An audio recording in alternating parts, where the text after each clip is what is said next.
आज Doubtnut app download करें। Doubtnut पर अपने सभी गणित, रसायन विज्ञान, भौतिक विज्ञान और जीव विज्ञान के डाउट्स का करो सफाया। बस प्रश्न की फोटो खींचो, एक ही प्रश्न को क्रॉप करो और तुरंत वीडियो सोल्यूशन पाओ। अभी डाउनलोड करें। हेलो दोस्तों, आपका प्रश्न है जल का क्वथनांक हाइड्रोजन सल्फाइड की अपेक्षा अधिक क्यों होता है, कारण दीजिए। तो चलिए इस प्रश्न को हल करते हैं। तो दोस्तों, जो जल है, जल का रासायनिक सूत्र क्या होता है? जल का रासायनिक सूत्र होता है H2O। और हाइड्रोजन सल्फाइड जो है, इसका रासायनिक सूत्र क्या होता है? H2S। H2S क्या है? Hydrogen sulphide. तो आप देख रहे हैं ये जो है ऑक्सीजन और सल्फर, ये आवर्त सारणी में एक ही वर्ग के तत्व हैं। ठीक है, तो यहाँ पे ऐसा क्यों हो रहा है कि इनका क्वथनांक अलग अलग है? अब चूंकि ये एक ही वर्ग के तत्व हैं, यहाँ पे ऑक्सीजन और सल्फर एक ही वर्ग के तत्व हैं। ठीक है, इनके बाह्य कोश में इलेक्ट्रॉनों की संख्याएं भी समान है। तो ऐसा क्यों हो रहा है कि इनके जो भौतिक गुण, जैसे कि जल का यहाँ पे क्वथनांक है, ये अलग अलग होते हैं? ऐसा क्या कारण है? तो इसको यहाँ समझ लेते हैं। तो दोस्तों, जो जल होता है H2O, इसकी संरचना क्या होती है? कुछ इस प्रकार से बनते हैं इसके अणु।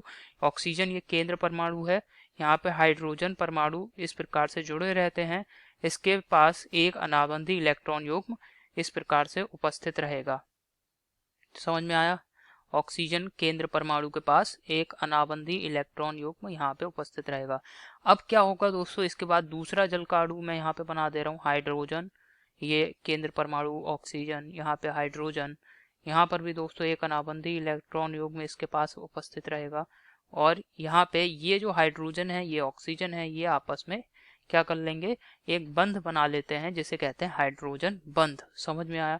अब इसी प्रकार एक तीसरा जल का अणु मैं ले लेता हूं, तो वहां पे भी क्या होगा? इसी प्रकार हाइड्रोजन बंध बन जाएगा।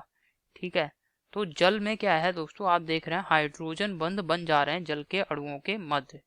ठीक है, कुछ इस प्रकार से हाइड्रोजन बंध बन रहे हैं। अब यहीं पे दोस्तों, अगर हम H2S को बनाते हैं, H2S को देख लेते हैं किस प्रकार से इसकी व्यवस्था है इसमें बंधों की। तो दोस्तों, जो H2S होता है, इसमें हाइड्रोजन बंध यहाँ पे नहीं बन रहे होते हैं। तो यहाँ पे इसको मैं लिख दे रहा हूँ, जल के अणु में, जल में क्या हो रहा है दोस्तों?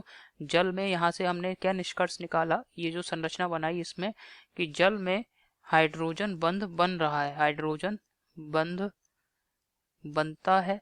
ठीक है, जबकि दोस्तों H2S में, जो H2S है, इसमें हाइड्रोजन बंध नहीं बनता है, नहीं बनता है। समझ में आया? और हाइड्रोजन बंध दोस्तों कब बनता है? तो आप हमेशा याद रखिए, FON अर्थात फोन। ठीक है, फोन अर्थात फ्लोरीन, ऑक्सीजन, नाइट्रोजन, ये परमाणु उपस्थित हों और हाइड्रोजन परमाणु उपस्थित हो। तो हाइड्रोजन परमाणु, अगर ये परमाणु उपस्थित है इनमें से कोई भी, तभी दोस्तों ये हाइड्रोजन बंध यहाँ बन सकते हैं। ठीक है, तो यहाँ पे आप देख रहे हैं ऑक्सीजन हमारा परमाणु है और हाइड्रोजन है, तो यहाँ पे हाइड्रोजन बंध बन गया। जबकि यहाँ पे आप देख रहे हैं, क्या फ्लोरीन, ऑक्सीजन, नाइट्रोजन, इनमें से कोई परमाणु है? नहीं। हाइड्रोजन तो उपस्थित है H2S में भी, परंतु यहाँ पे इन तीनों परमाणुओं में से कोई भी तत्व का परमाणु उपस्थित नहीं है, तो यहाँ पे हाइड्रोजन बंध नहीं बन सकता। ठीक है, तो जल में दोस्तों एक अतिरिक्त बंध बन रहा है, जिसे हाइड्रोजन बंध आप कहते हैं। और इस हाइड्रोजन बंध की वजह से ही दोस्तों, जो जल है, इसका क्वथनांक क्या होता है?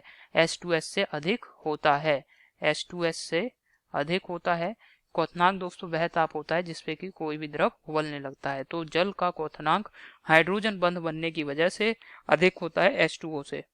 चूंकि दोस्तों जल के अणुओं के मध्य हाइड्रोजन बंध बन जाते हैं, हाइड्रोजन बंध बनते हैं, जबकि H2S के अणुओं के मध्य हाइड्रोजन बंध नहीं बनते हैं। इसी कारण दोस्तों जल का क्वथनांक H2S से अधिक होता है। यही दोस्तों हमारे प्रश्न का उत्तर है। आशा करता हूँ आपको ये समझ में आया होगा। धन्यवाद। कक्षा 6 से 12वीं से लेकर नीट, IIT, JEE वो एडवांस के लेवल तक 1 करोड़ से ज्यादा छात्रों का भरोसा। आज ही डाउनलोड करें डाउटनेट ऐप या व्हाट्सएप करें अपने सारे डाउट्स 8400 400 400 पर।